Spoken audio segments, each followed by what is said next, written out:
say, that Prince Harry did some daft stuff with that book that he released at the early start of this year.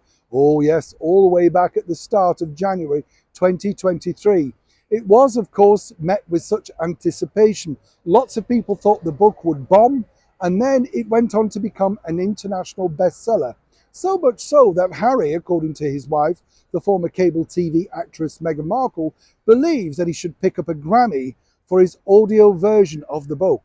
I think I've told you this before, but the audio version, allegedly, goes on for 15 hours. 15 hours of Harry droning on about his life story. I don't mean that unkindly, but who could sit through 15 hours?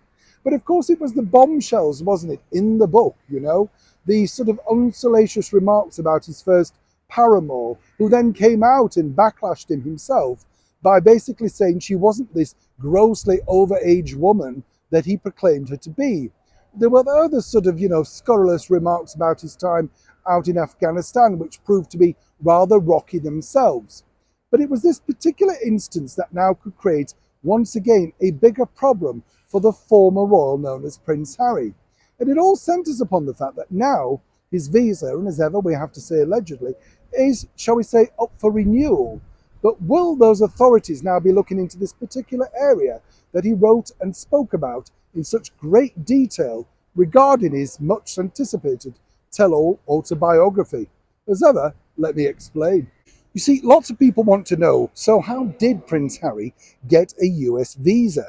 Campaigners currently out in the United States want to know and demand to know if the Duke admitted using multiple drug uses on his application. This is a really serious form when you think about it, because of course any other individual without having such a high profile as Prince Harry has would be in very hot water indeed. Now also there's been calls for the royal to be deported if he lied about taking cocaine before moving to California. Now, as I've often said on the show, you couldn't make this sort of stuff up, because the bottom line is whoever was legally advising Prince Harry might have said perhaps to leave those particular passages out of the autobiography. But according to a good source working alongside him, he wanted to be as truthful as he could be, obviously not looking at the bigger consequences, as we've seen time and time again. But given the fact that he's recently said in an interview live on television that his home now remains in California, at least for the very foreseeable future, perhaps this might not pan out in the way that he hoped.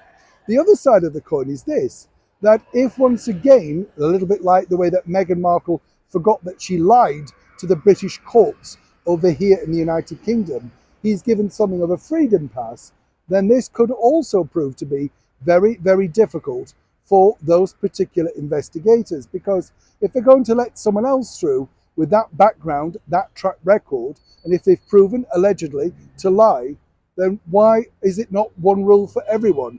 Seemingly just one rule for a former royal. It's a developing story, and as ever, when I know more, you'll know more.